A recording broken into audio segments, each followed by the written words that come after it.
All right, good morning.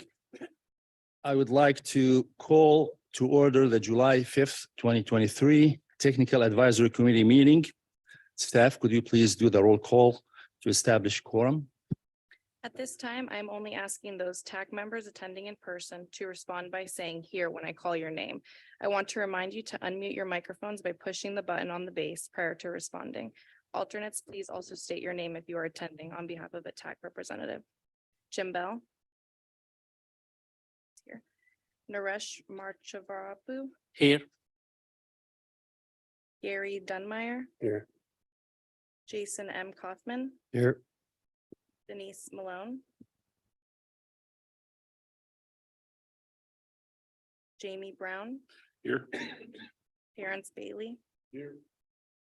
John Paul O'Connor, Greg Langowski on behalf of John Paul O'Connor.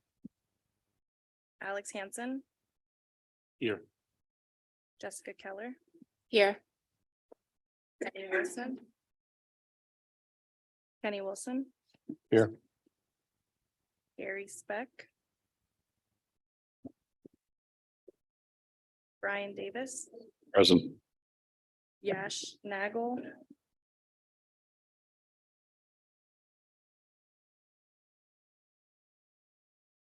Aaron Hoffman, Carl Baker for Aaron Hoffman. Joyce Kai. Lorraine Cargill, Vicky Gutanis for Lorraine Cargill.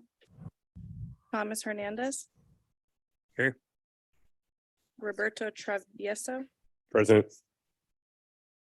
Kim Delaney, Tom Lanahan for Kim Delaney. Kim Glass Castro, Here. Christopher Marsh. Jonathan Rainsvold. John Crane, Here. Natalie Crowley, Natalie Crowley. Mo Alturk. Here. Thank you. We have a quorum. Thank you, Ruth. Staff, are there any other modifications to the agenda? I'm moving to 1B, modifications to the agenda. Yes, Mr. Chair, the following members are requesting TAC permission to participate remotely. Jim Bell requested to attend virtually due to a medical condition preventing his in-person attendance. Joyce Kai requested to attend virtually due to ongoing staffing shortages at the school district. Denise Malone requested to attend virtually as she is traveling and unable to attend in person. Thank you. TAC members, are there any objections to allowing these members to participate remotely? Seeing none, they are approved to participate, and staff, please record them as present. Move on to item 1C, motion to approve minutes for June 7th, 2023. Are there any changes to the minutes? I don't see any. Sorry, I had some concerns on the way that the minutes were prepared, and the public comment component of the minutes did not properly make a distinction between people who spoke as part of public comments versus people who spoke as members of the committee. I discussed this with staff on Monday. So specifically, and not to name names, but Khursheed's portion of the minutes did not indicate that he was speaking as a member of the public. And I think that distinction needs to be made clear. It appeared that he was a member of the committee. So I would like for the minutes to be revised to reflect the public comment portion of the agenda versus the committee discussion on each specific item. So I'll ask for the minutes to be revised to reflect that. Sure, I take that's a motion, and I'm looking for a second, and I take your motion is to approve, provided that an amendment is done. An amendment is made to indicate, Yeah. to make a distinction between the public comment section and the member section for each item when individuals speak. All right, so do I have a second? Second. I have a motion and a second. Are there any discussions of the motion? All right, All are in favor, say aye. Aye. Any opposed? All right, motion carries unanimously. Thank you, Alex. Good observation. Moving to item 1D, general public comments and public comments on the agenda items. Staff, are there obviously the instructions on how to provide the public comments are included in the agenda. Staff, are there any public comments at this point? No, Mr. Chair. Thank you. Moving to the next item, 1E, comments from the chair. I will have to leave this meeting by 9:40 today, so I'm in the absence of the vice chair. I believe I will need to ask for a volunteer or nomination for one of the members to carry on the meeting after I leave. Do I have any nominations and or volunteers?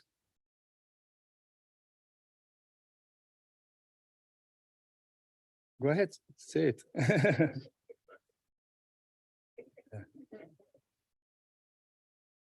Okay, so Tim is nominating Jamie. Jamie, are you okay with that? Yeah, I'm fine with that. Very good, very good. Do I have any other nominations? All right, I think since we have only one nomination, and he agrees to do it, so we are good with this. We can, don't need a call even, a vote, all right? All right, very good. Thank you. Thank you, Jamie, for taking that. All right, let's move on to item 1F, TAC liaison report. We'll invite Nathan. I'm sorry, Dr. Mo. Sorry, go ahead. Was this the time for member comments as well? So was that? Was this the time for member comments as well? That's good. Yeah. Yeah. We missed Yeah. that? Okay. Go ahead. Yeah, that's all. I just, really quickly, I attended a flood workshop last week, provided by the American Flood Coalition. Point of the story and why I'm even bringing this up is I believe there could be some dual grant opportunities for any city engineer, any city planner in the room here, which I tend to think there's quite a few of them that are struggling to find funds for roadway projects and that sort of thing. They have a lot of opportunities for roadway improvements, drainage improvements, raising roadways above the floodplains, canal improvements, lake improvements, et cetera, et cetera, et cetera. I just wanted to bring that up and maybe get together with the liaison after the meeting or so at some point after this to try to get that on the liaison's report for possible assistance with other funding. So I just wanted to bring that up. Very good. Any other comments? Sorry, I missed that. All right, then move on to Nathan for his presentation on liaison's report. Well, welcome back, everybody, and to our alternates. Thank you for attending. We appreciate the great turnout. Happy 4th of July to everybody, a day late. Hope you all had a wonderful time yesterday. So walk you through the liaison report for this month. So first, we want to welcome several new staff members here at TPA. So I'll introduce 3 folks who you've probably corresponded with a little bit or seen this morning. So Jessica Lopez is our procurement and contracts coordinator in our finance department. She's going to be helping with a lot of their day-to-day operations here at the agency. Also, Ruth Del Pino is our new executive assistant sitting here assisting with running this meeting. And then Dina Ligetino is our administrative secretary. You probably saw her on the way in. We're very excited to have these 3 new members of the team and welcome them if you have a chance to say hello this morning. TPA recently conducted a transit survey, so we're going to share a few highlights from that. We shared highlights from our bike and ped survey last month, so this will be a good opportunity if I get the next slide. To show you, we had 195 respondents on this survey. A couple of interesting anecdotes. The first is that there was not a high percentage of respondents who regularly use transit in the region. about 17%, and then about 63% of those folks do not really use transit a whole lot or not at all. Which is, it was good to have the feedback from a broad spectrum of folks. Most folks indicated that having more frequent and reliable service would encourage them to ride the system more frequently. So that is pretty typical. 42% of our respondents were over the age of 55, which our multimodal team found that pretty interesting because as we're starting to see more traditional, TNC, like your Uber and Lyft ride hailing type services, you tend to see younger folks riding. So certainly didn't get as much reach into that community. So those are a few of the interesting observations. I invite you to take a look in the print report. And if you have any questions about the survey, feel free to raise those or connect back with us and we'll be happy to discuss the results.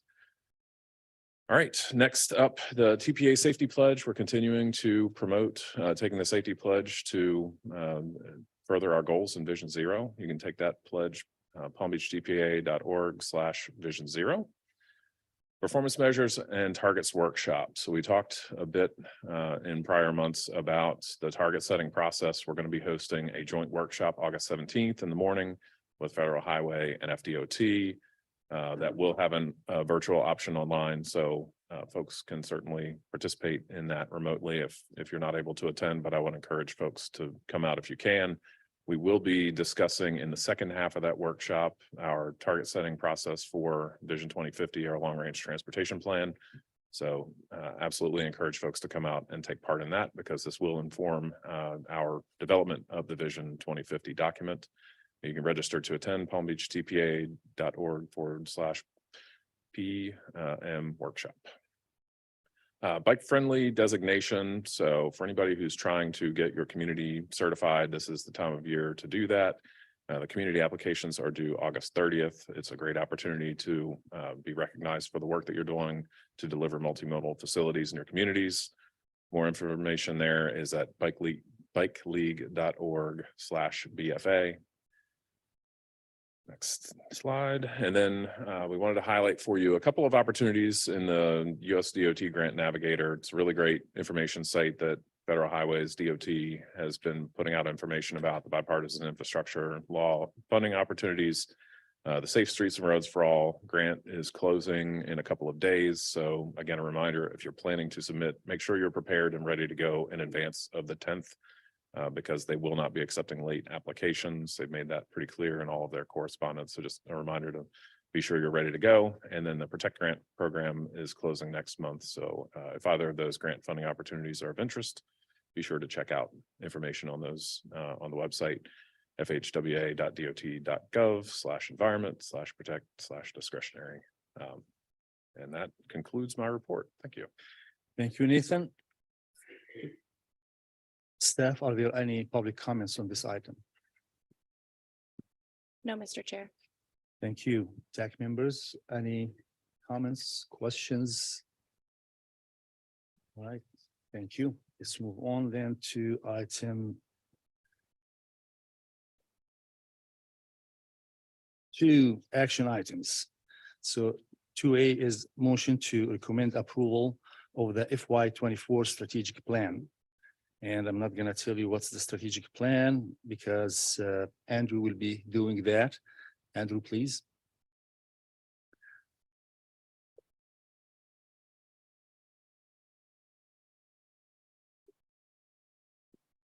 Hello, good morning, everyone. Good to see you here after the 4th. So this first action item is 2 today.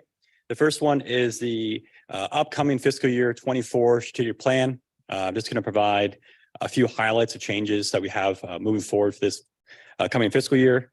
The strategic plan is something that we do at the TPA that really focuses our attention in our Unified Planning Work Program. So our Unified Planning Work Program is our 2-year planning activity. So that's what the staff and consultant funds go towards annually. So it's really a 2-year plan for what we're going to be doing when it comes to planning activities.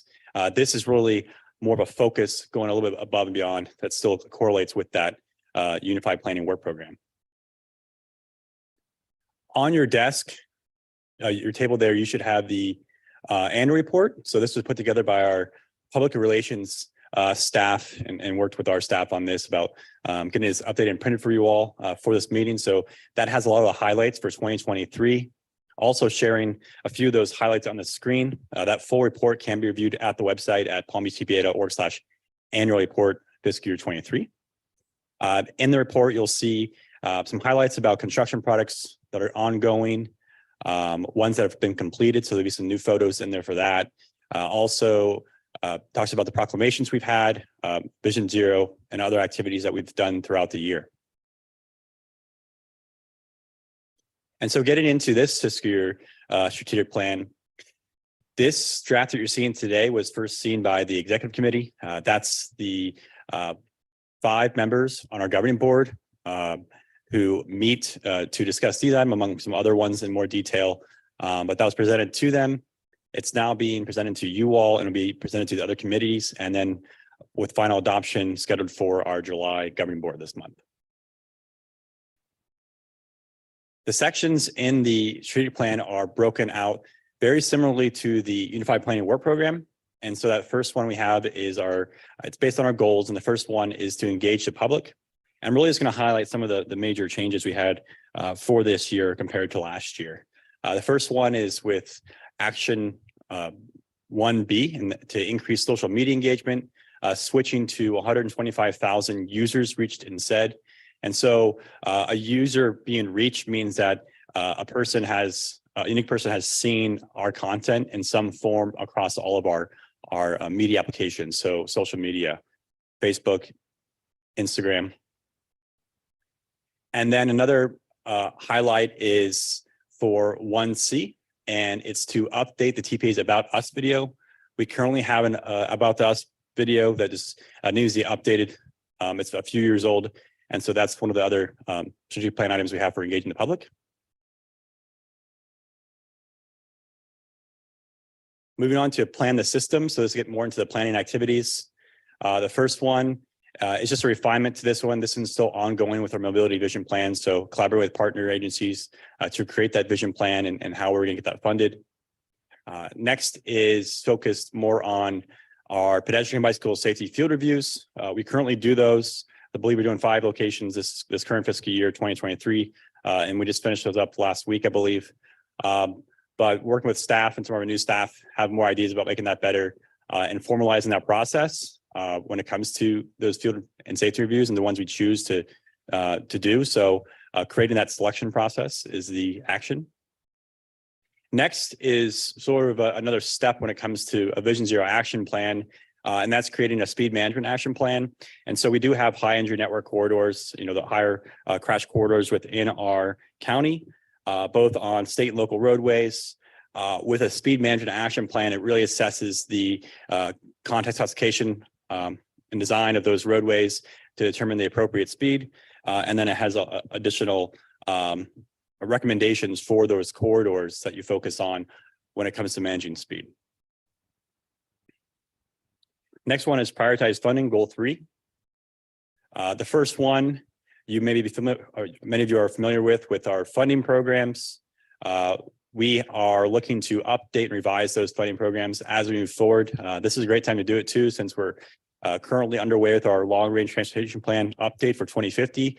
And so at this time, when we look at the new funding sources, new revenue sources, projections, looking at the criteria for that, and seeing how we can revise those funding programs to make them better and more aligned with what our mission and vision are. Next is to support and track applications for discretionary grants. So supporting and tracking those applications, our goal of 5. And then the next one is to pursue discretionary grants for TPA priorities. And that is to submit, based on our list of priority projects, submit one of those, at least one, for discretionary grants at the federal and state level. Next is goal 4, implement projects. The first one is identifying resurfacing projects to incorporate complete streets improvements. So many of the projects that come forward from AFDOT, we get a list early on about resurfacing jobs, and we try to get out in front of those. This is to identify 3 specifically that could potentially have additional complete streets improvements on there while they're out there doing resurfacing jobs.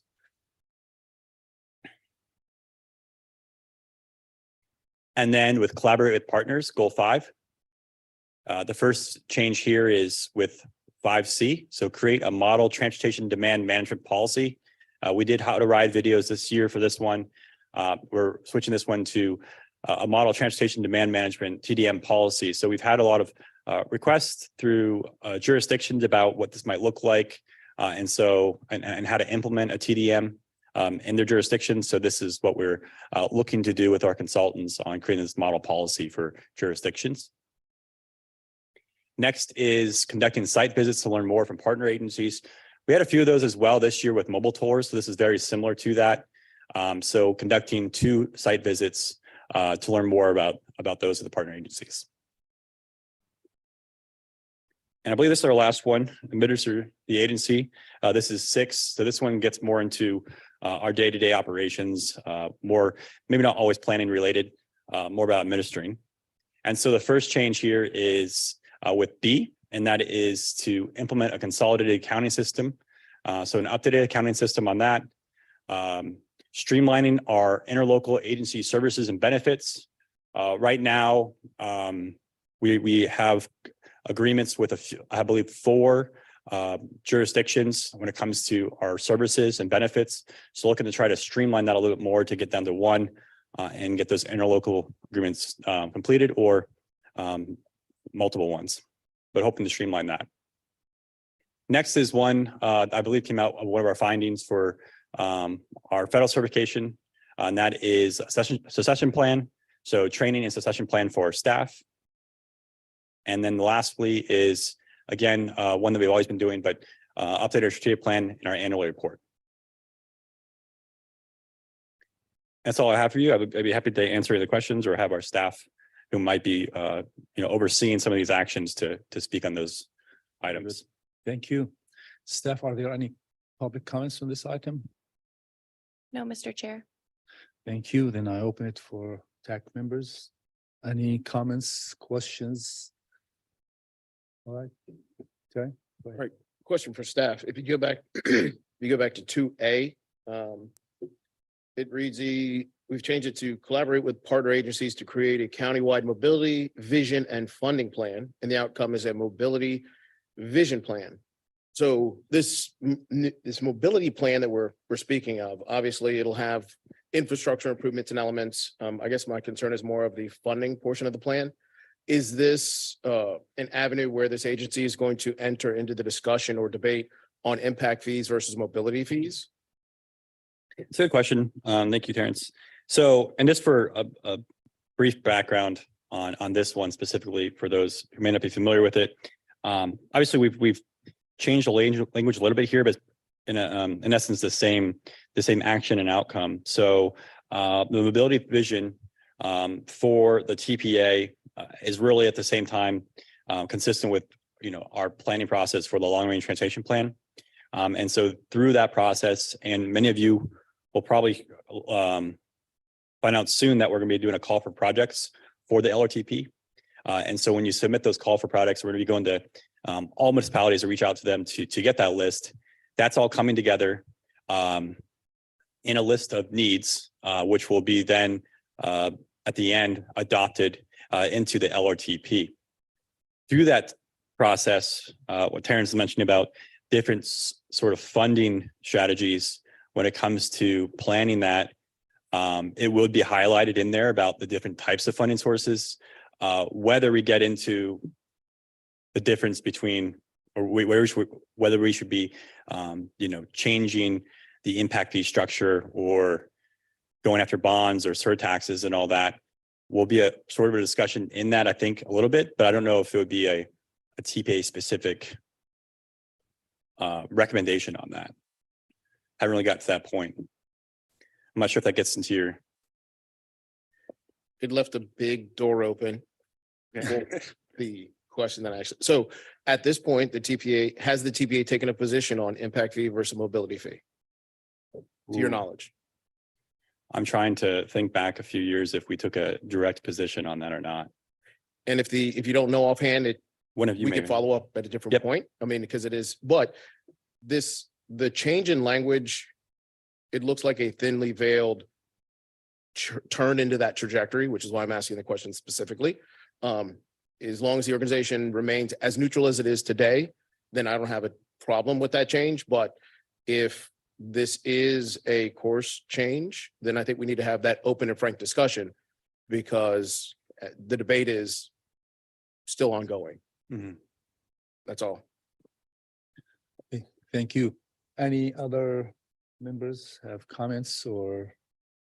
All right, do you want to put your card down, Terry, then? Thank you. All right, then, if you don't have any more comments, I need a motion to recommend approval of this item. Then I will open it to discussion. We have a motion? Motion to approve. I'll second. Okay, I have a motion to approve and a second. All right, let's open it for discussion before we take the vote. Any discussions, all right, seeing none. All in favor, say aye. Aye. Any opposed, say nay. All right, thank you.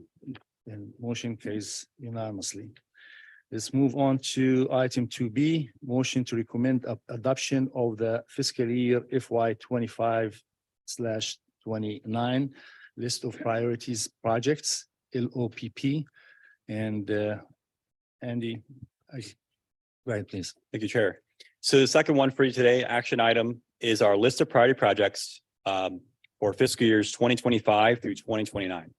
So the last meeting, the committees and then the board adopted the fiscal year 24 through 28 transportation improvement program. So next 5 years. This is at start of that new process. Looking forward another year. There's your backup. You'll see a very large list. It looks like it's working again. Do you want to switch? In your backup, you'll see a list of the products in our 3 priority sections. It is a large list. I'm only going to be going through some of the major highlights for you that I thought were important for you to understand, but we can answer questions on any of those. And so this one covers 25 through 29. And this is actually a state requirement. Not all metropolitan planning organizations throughout the country do this, but it is a requirement for the ones in Florida to create this list of priority projects.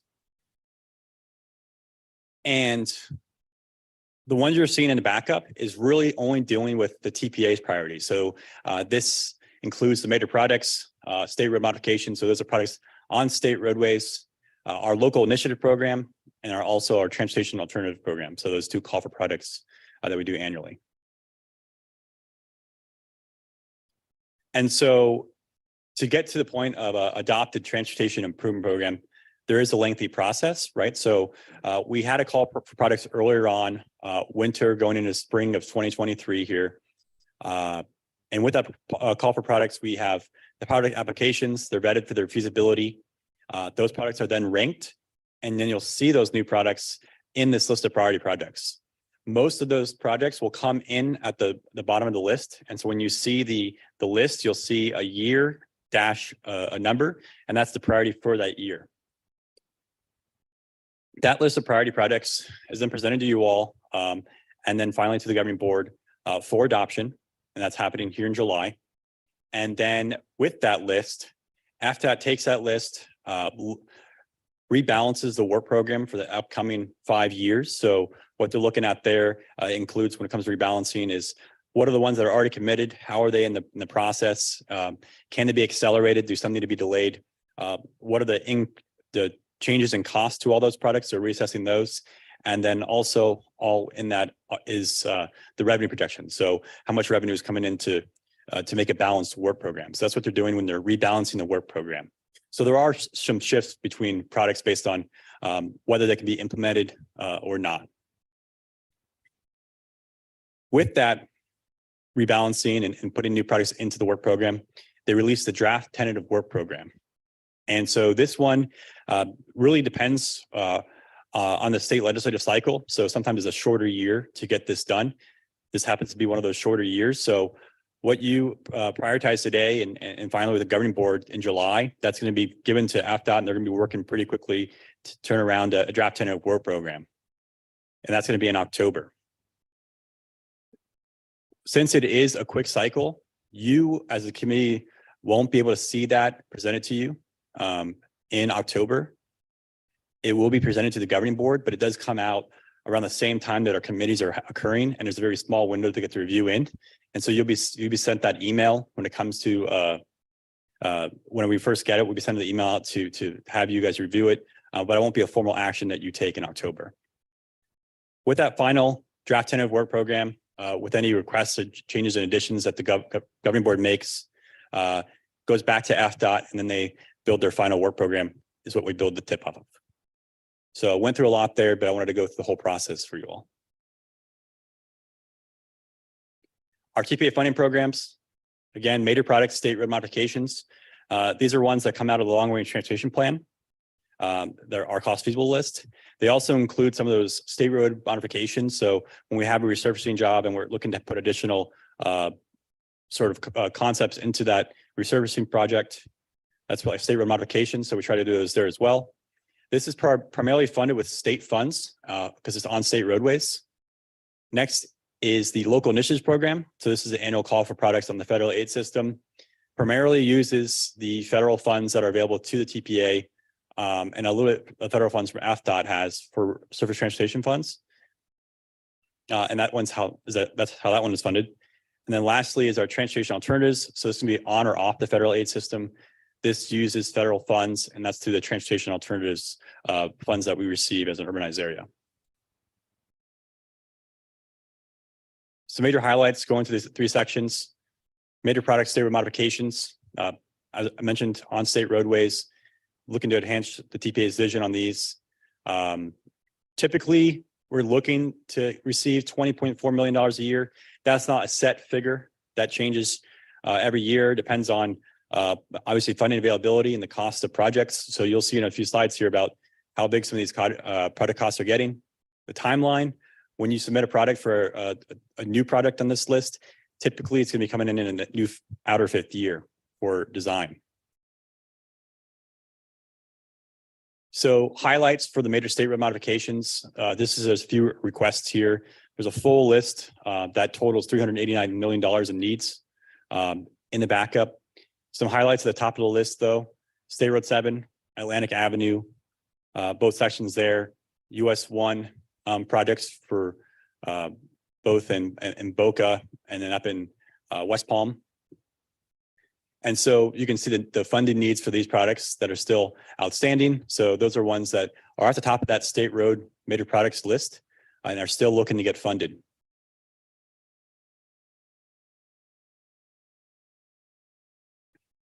And then some priority requests when it comes to the state roads. In the backup, you'll see a section that isn't the tables, but it explains all of our requests.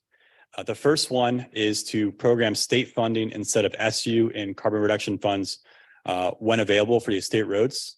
Last time around, and it's still in there now, what you see with the tip is a few of our major projects are still funded with SU funds and CARU funds. So these are those federal transportation funds that we receive as a metropolitan planning organization to prioritize.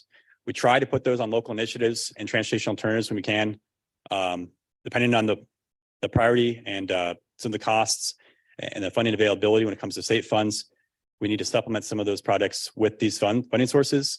But when more funds become available, we really are seeking FDOT to put those state funds on there and then free up some of these SU and CARU funds. Next is one that working with FDOT, they are able to advance one of the portions of Atlantic Avenue. That's a smaller segment. So that's going to be happening at the exact same time as the other section. So advancing construction of Atlantic Avenue from Lyons Road to Florida's Turnpike to occur at fiscal year 2024. And this would occur at the same time as the other Atlantic Avenue section to the west from State Road 7 to Lyons. So that's moving it from 27 to 2024, I believe. That's looking to try to get that done. Next is the local initiatives program. And so this is one that is submitted by locals to the TPA for prioritization. So you'll see the ranking of those products in the list of priority projects, and then the newer ones are on the bottom there. Again, goes towards the vision of the TPA on the federal aid eligible network. Roughly $22 million a year we receive for the surface transportation funds, of the max of $5 million per project. And these typically come in the new fifth year when it comes to construction. And then typically the locals are designing it, and that happens in year 3 with their own funds, sorry. Just an example of a new project that was just completed in Delray. There's Lowson Boulevard. Some highlights for this one. So our requests, and this is based on a discussion from our previous cycle.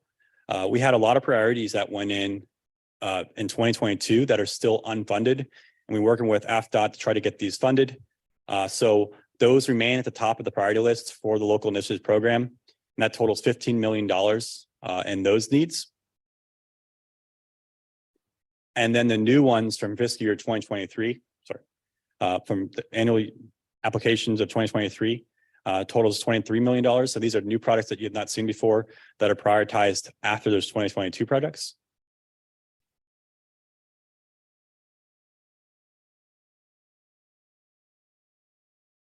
And then our priorities, just in summary, when it comes to these, that's $42 million total when it comes to this unfunded needs.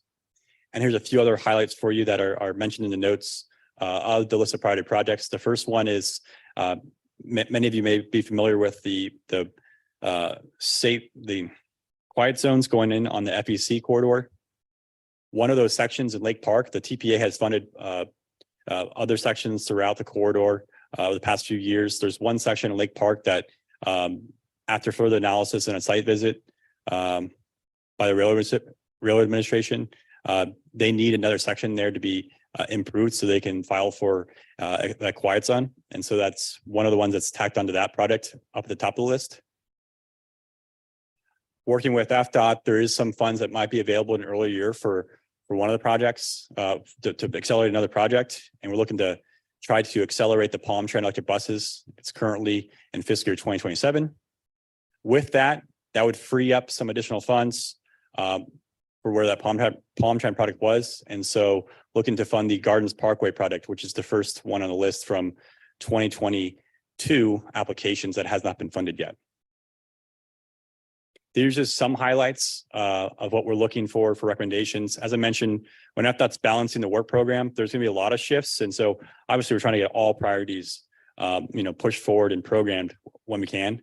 But these are just some highlights that we know about from FDOT over the past few months of discussion.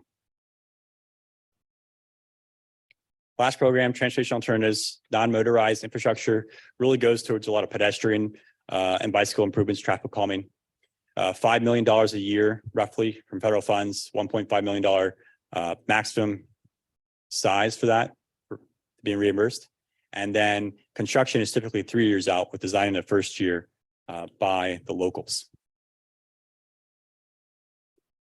And highlights for that, we have 5 new products. Those are the 2023 projects. And then one other highlight is Southwest 18th Street. That was a product that was on the local initiatives list. Another one of those ones in 2022 that was unable to be funded because of lack of revenue for that. Looking to move that to the LI list. Looks like there's some funds in an earlier year for SU that this would be able to go towards with TA funds. And that's all I have for you for the highlights. Very good. Thank you. I think Jamie will take over now. Staff, are there any public comments on this item? No, Mr. Chair. Right now, we'll open it for internal discussion. I think Thomas is first. Thank you. A question on the local initiatives project. What is the SFRTA project that's on that list there? Sure. Do you mind if we go back to the PowerPoint? Sorry.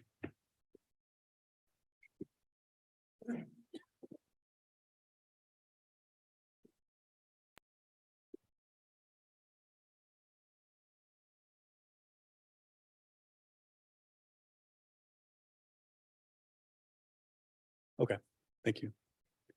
Oops.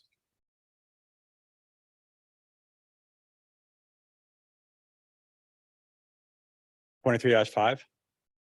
Yes, so and forgive me, the presentation doesn't have the full descriptions of these. But 23-5 is their reoccurring rolling stock investments. So travel services replacing a lot of the cars. They've applied in previous years for the same funding source, our local initiatives. They've been able to match that funding source with what is called the TRIP funds, which is a state funding source that we work with the our regional partners, Miami-Dade and Broward. And so we've all been putting money towards this, but and then SFRTA has been able to use as a match. And so this still goes towards a lot of those rolling stock replacements. Yep.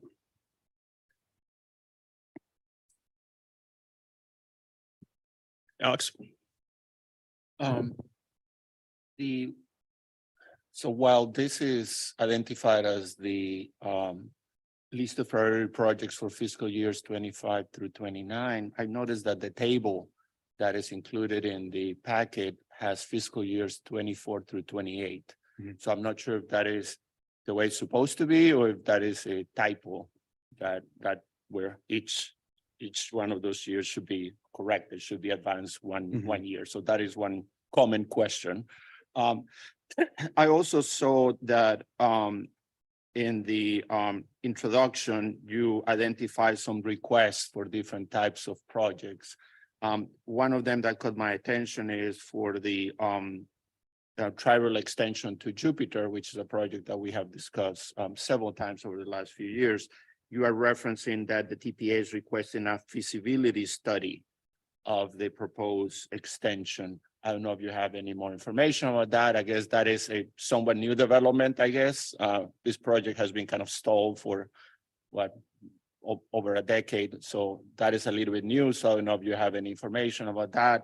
The other, I guess, comment or question that I have is, I noticed that several of I compared this table with the one for the TIP, which we adopted last month. And I understand one is 24-28, the other one is 25-29. I did see some substantial differences in the cost of some projects, a few projects. So for example, the same one, the tri-rail extension to Jupiter, the cost went from 109 million to 132 million, so $23 million extra.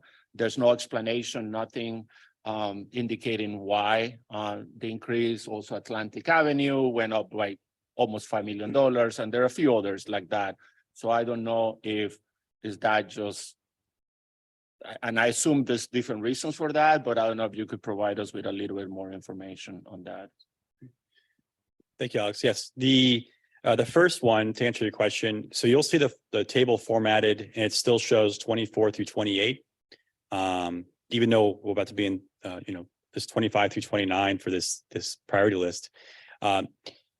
That's been just a choice on our staff to present it that way, because we don't know where that funding is going to be, programmed in when it comes to the new projects. And so for us to put it in there now, another a 29 list, we could, give our best shot to FDOT and present it that way to it, to fill in 29 for them. But in the end, that, we just didn't want to lead people in the wrong direction about what that might mean. So for example, you are correct, 29 is going to have the most money available, and we don't show where that's going to be programmed. We're just sort of stating through our just write up that, please fund these unfunded needs. Instead of showing this as a, priority for 29 funding. I'm not sure if that makes sense. It's just that it's a little bit weird that we're Sure. adopting a document that is 25 to 29, and the table that we see with all the projects is 24 to 28, and we don't have the line item for fiscal year 29. I don't know. I find that it may lead to more confusion, if anything. Okay, yeah, we can definitely work to get that, better in the future. And for example, in that scenario, what we tried to show is what you see on the screen here, that 29 row would show these projects, right? It would show all this funding put into fiscal year 29. However, that's not indicating that it's going to be programmed.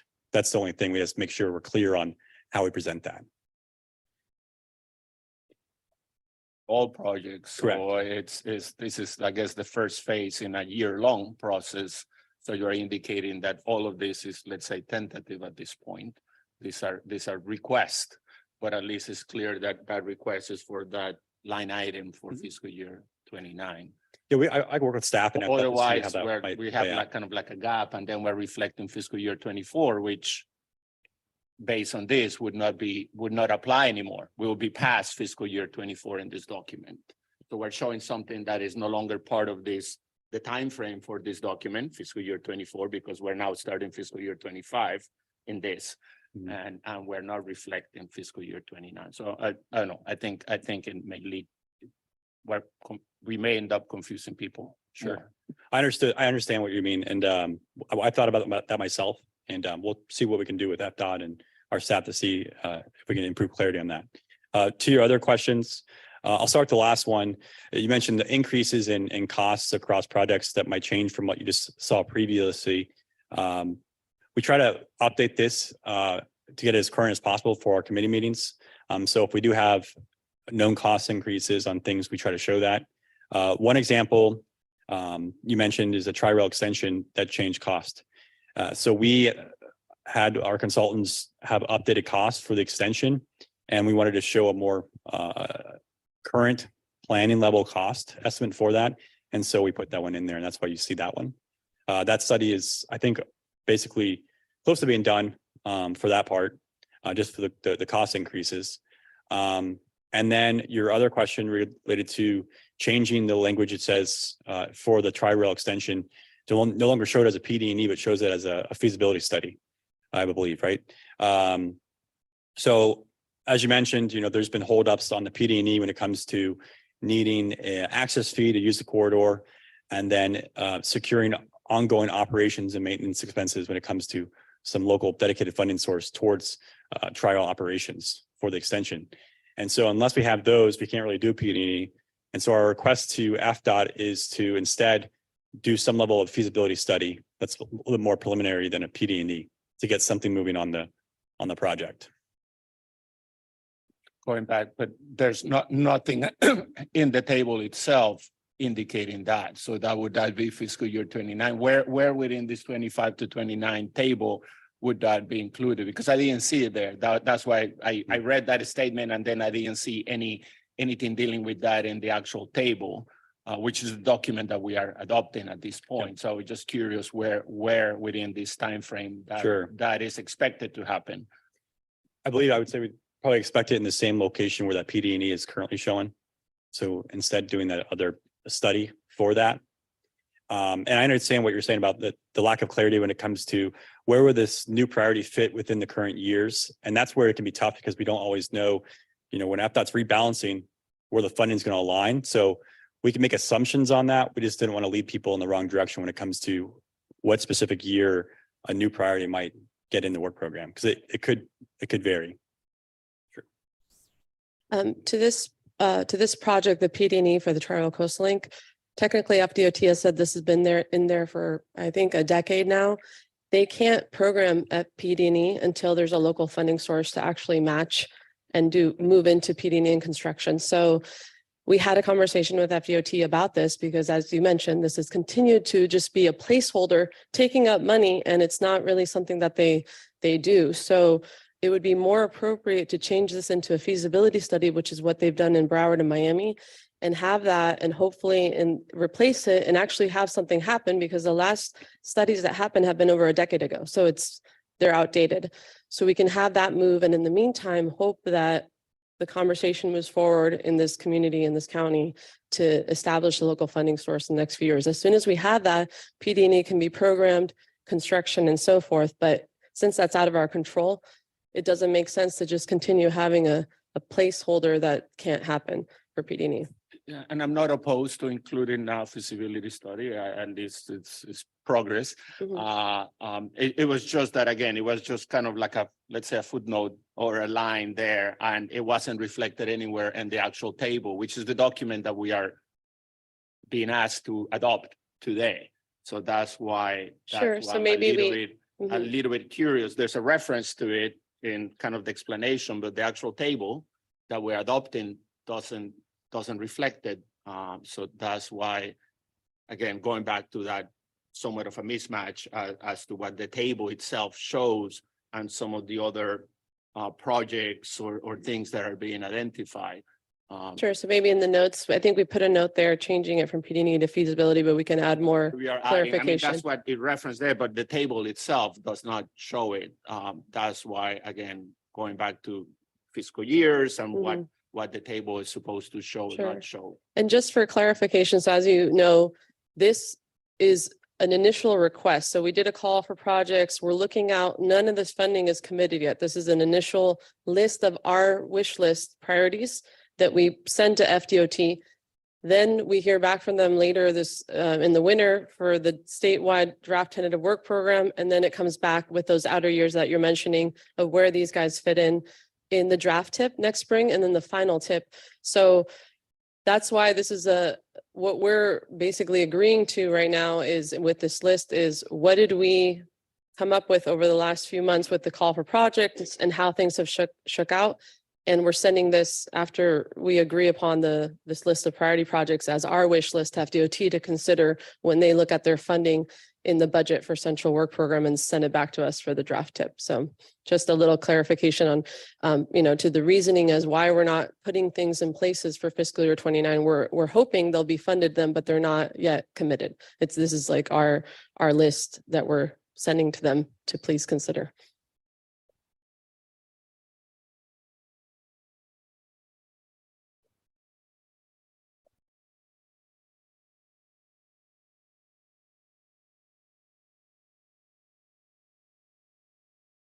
Hi, Jonathan Reinsvold.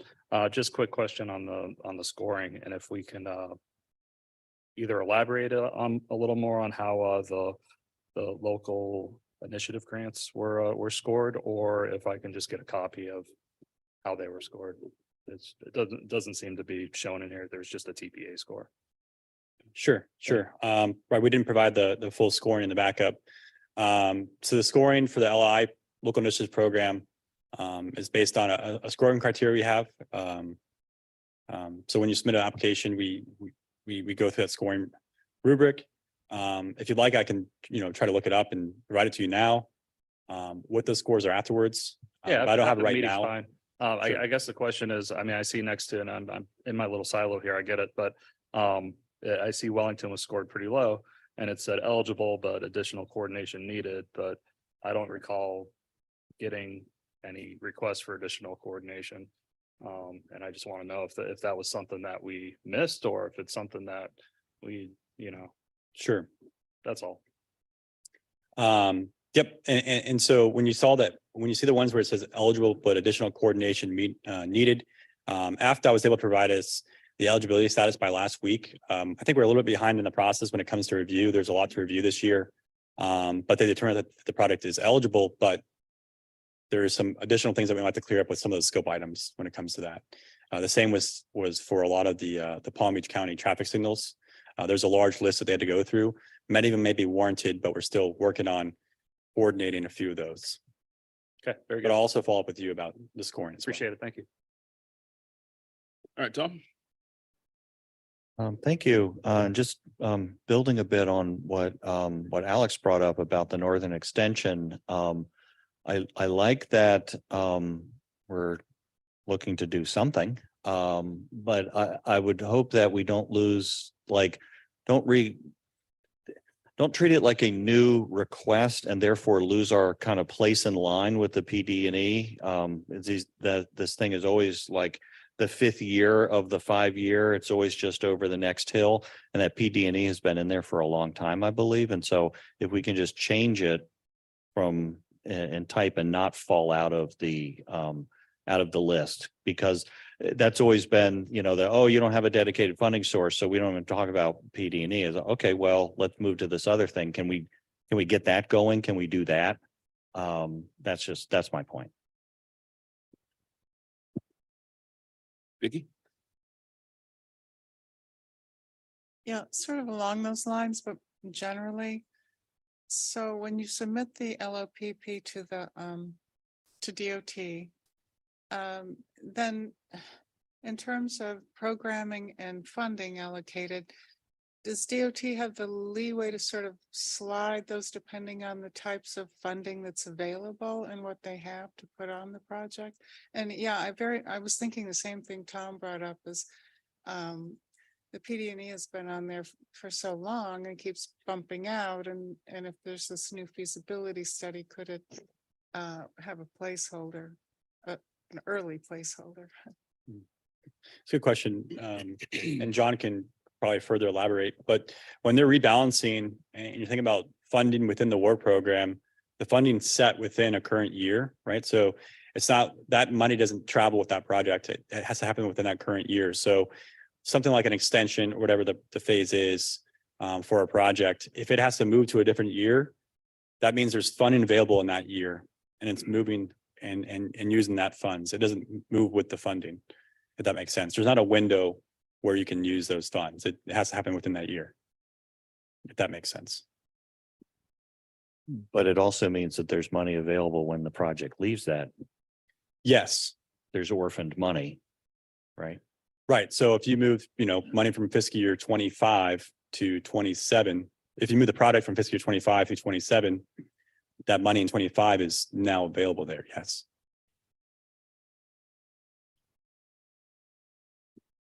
I mean, just for clarification, it doesn't go into a black hole at DOT. I do sit on the TAC. We have weekly meetings with staff. So we're certainly well aware of the priorities for this project. And it's not just going to be, it went away off the list as a PD&E and now we don't think there's a project and we see a feasibility request. Oh, let's do this feasibility. There is institutional knowledge here around this project. So they have been in conversation with us. We talked about the PD&E. We looked at it. We said, you're basically taking, I don't know, I think it was 2 million or something like that was programmed and it keeps rolling. That's 2 million that could be programmed in a fiscal year on a project, right? Depending on the type of flavor of funding. So does it make sense to tie that up in a year where, cost increases are going up and all that? And we clearly don't have the access rights or the dedicated funding source in place. So we're going to tie up this money and no, we're not going to do anything with it. So in our conversations, Valerie asked maybe just so that we can get this moving and it does, maybe retain a certain position in the plan. If we could do a feasibility study or update it, right? We did a feasibility study 10 years ago. Has anything changed? Technology changes, maybe there's different policies in place as it relates to grade crossings, who knows? So as we talked about the LOPP, that was kind of just some of the back thoughts behind it, but we will keep it in our forefronts of our mind. And yes, it could slide. So this money, we would probably look to fund it in the year that the money became available. But as we rebalance, we will look to fund it as soon as we can. I'm skeptical, John. I'm seeing no more member comments. Did we have any public comment on this item? Looking at you, Rashid. You always have public comment. Okay, so motion to approve. So moved. Second. I'll second. All right, so we have a motion and a second. All in favor? Hold on.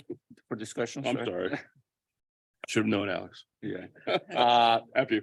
So again, there's the State Road 7 projects are included in this table. As we have stated previously, the city of West Palm Beach is opposed on the construction of the State Road 7 extension and the widening of the current section. So as a result, I cannot support the adoption of this document today.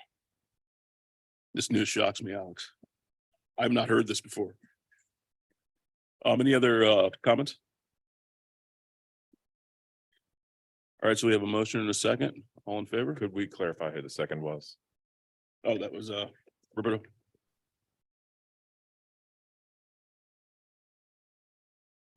All right, all in favor? Aye. Opposed? Nay. No. All right, so we have Alex and Jessica.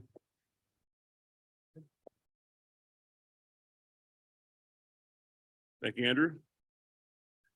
Okay, we have no informational items. As far as administrative items, Yeah, no meeting next month, as usual, no August meeting, so we're not back until September 6th. Does anyone have anything else before we conclude?